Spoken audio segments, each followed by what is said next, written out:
Oi pessoal, e aí? Prontos para mais uma? Vamos lá. Dando continuidade à nossa matéria sobre o romantismo, vamos relembrar algumas características e, posteriormente, nos aprofundar um pouquinho no que foi esse movimento aqui no Brasil. Então, características da literatura romântica. Lembrando que eu já citei tudo isso na aula anterior.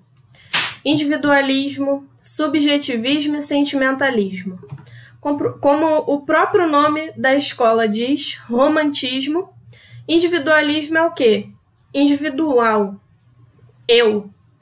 Subjetivismo tem a ver com a minha visão sobre uma determinada coisa que eu estou descrevendo. Não pode ser uma visão subjetiva porque ela tem a interferência da minha percepção pessoal exacerbada. E o sentimentalismo não é uma coisa que não falta nem na primeira nem na segunda geração do romantismo. Vocês vão ver mais adiante. Senso de mistério. O senso de mistério ele tem a ver com a atração que o eu lírico tem pelo mistério da vida e da morte. E isso daí pode ser expresso nas paisagens, nas pinturas. As paisagens em clima de medo, terror, a gente percebe isso com a luz, a escolha das cores, que traz um tom mais sombrio. Sabe os filmes da DC? É mais ou menos essa a ideia. Supervalorização do amor. A supervalorização do amor é um ponto extremista, né? O amor é a razão de ser da vida do eu lírico. O amor é o que controla, é o que define a vida do eu lírico. Idealização da mulher. Lembra das cantigas de amor que eu citei no ano passado, lá na Idade Média, que eram feitas? Tinha essa característica também. Idealização da mulher. A mulher é um ser divino, é um ser perfeito, é um ser sem defeitos, é um ser que tem o poder da vida do eu lírico nas mãos. Ela que é capaz de trazer felicidade para a vida, pro eu lírico, pro poeta, pro autor. Escapismo é uma coisa que eu expliquei também na aula passada. O escapismo ele tem a ver com a rejeição da realidade que o autor tá vivendo. Ele rejeita aquilo dali e ele busca escapar para a natureza, para o passado histórico, que pode ser um retorno à Idade Média, às novelas de cavalaria, ou um passado individual, que é um retorno a um momento positivo da vida dele, ou até mesmo a infância.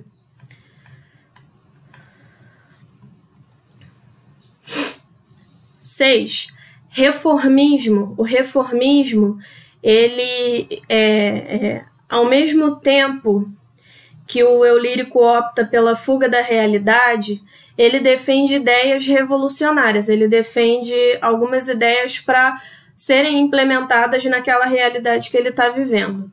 E essas ideias, dentro dessas ideias revolucionárias do reformismo, nós temos também o nacionalismo exacerbado, que pode ser manifesto no Brasil, por exemplo, como a gente viu na obra de Iracema, pode ser manifesto através do índio como o herói brasileiro, como o herói nacional. Então, esse é um exemplo.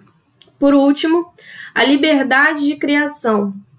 A liberdade de criação tem a ver com a variedade de versificação, métrica, rima, ritmo, etc. Como o próprio nome já diz, liberdade. Agora vocês vão dar uma pausa aqui na nossa aula e vão responder os exercícios da página 18 e da página 19. Depois disso, vocês vão voltar e vão continuar assistindo. Na página 19, a gente tem a poesia romântica brasileira. Basicamente, a poesia romântica brasileira se divide em 3 gerações, e nós vamos ver de uma forma geral as 3 gerações aqui. A primeira geração, que ficou conhecida como geração indianista. Lembram do José de Alencar? Então, os 3 livros que eu citei no ano passado, um deles que a gente estudou, que foi o Iracema, tem a ver com o quê? Sentimentalismo, exaltação da natureza, elementos que a gente viu presente nessa obra, nacionalismo, brasilidade, medievalismo, religiosidade e indianismo. Tudo isso são características da primeira geração indianista. Quais são os representantes dessa geração? Gonçalves Magalhães e Gonçalves Dias. Lembrando uma coisa, que o indianismo aqui representa a eleição do índio como herói nacional, já que não tínhamos o cavaleiro medieval como tinha disponível lá na Europa. Aqui a gente elege como herói nacional o índio. Essa pintura é para exemplificar um pouco as características que nós acabamos de ver. O Último Tamoio, do Rodolfo Amoedo, ele mostra o guerreiro, ele mostra o último guerreiro morto, sendo encontrado pelo padre Anchieta, que é esse religioso aqui, essa figura religiosa, numa praia deserta, e ele reconhece o chefe dos tamoios e contempla de uma forma comovida o corpo desse guerreiro antes de prestar os últimos deveres de sacerdote cristão. O outro exemplo que eu trouxe, uma coisa que eu gostaria de destacar também, é os elementos da natureza, as cores que foram escolhidas para pintar esses elementos da natureza, tons mais escuros que traz um ar um pouco mais sombrio, mais misterioso, mórbido. Aqui nós temos uma representação da Índia Iracema.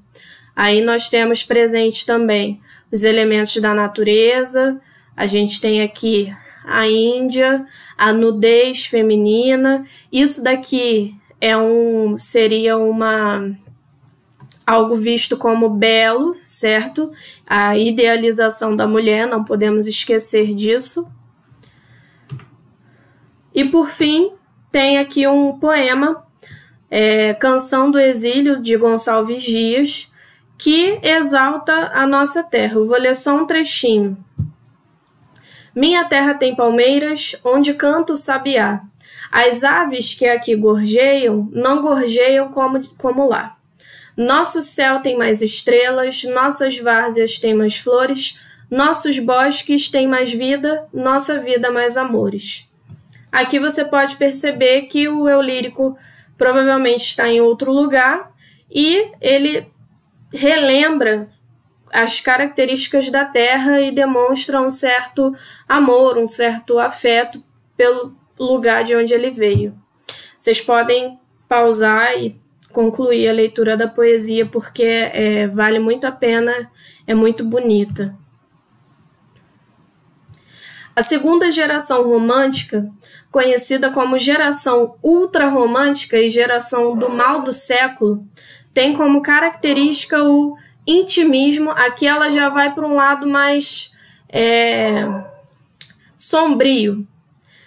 Intimismo, melancolia, angústia existencial, pessimismo, tédio, obsessão pela morte. Eles têm uma obsessão muito forte pela morte, gosto pelo amor doentio, contínuo conflito entre a idealização espiritualizada e o desejo carnal.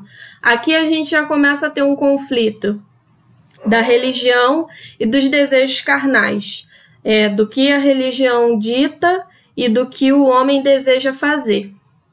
Os representantes desse período, Álvares de Azevedo, Fagundes Varela, Junqueira e Casimiro de Abreu. Lembrando que todos esses autores que eu estou citando aqui, nós vamos ter uma aula específica para tratar com calma cada um deles.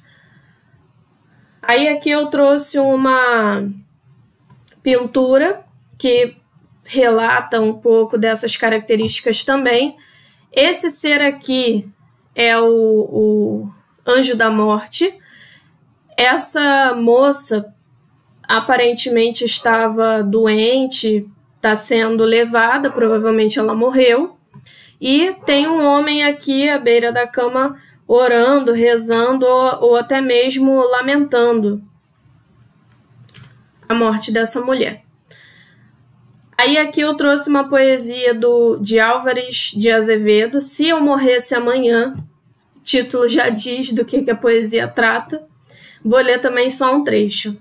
Se eu morresse amanhã, viria ao menos fechar meus olhos, minha triste irmã. Minha mãe de saudades morreria se eu morresse amanhã. Quanta glória presinto em meu futuro, que aurora de porvir e que manhã, eu perdera chorando essas coroas se eu morresse amanhã. Aqui, só nessa parte do texto, a gente pode perceber que o eu lírico meio que deseja morrer. Ele fala de uma forma positiva, ele trata a morte como algo desejável, algo que ele quer alcançar, que ele quer que aconteça. Lendo o restante do poema, você percebe que isso fica cada vez mais forte.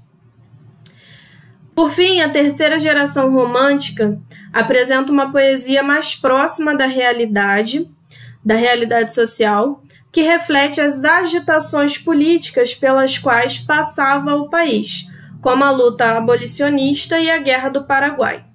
Os representantes aqui são Castro Alves e Souza Andrade, e uma característica da poesia deles, por isso que eu coloquei depois, a poesia social é um instrumento de crítica às arbitrariedades de defesa de ideias liberais comprometidas com o povo, com os oprimidos e injustiçados. Então, a gente tem pode perceber uma certa evolução da primeira geração para a terceira. Começa tratando de uma realidade mais idealizada, uma distância, na verdade, da realidade. Depois passa para um momento mais aflitivo, mais angustiante, mais mórbido, e depois volta para a realidade e começa a tratar de questões sociais. Para a gente terminar, fica para vocês fazerem os exercícios da página 21, 22, 23 e 24. E qualquer dúvida que vocês tiverem, podem falar comigo pela plataforma, que eu vou respondê-los. E até a próxima aula.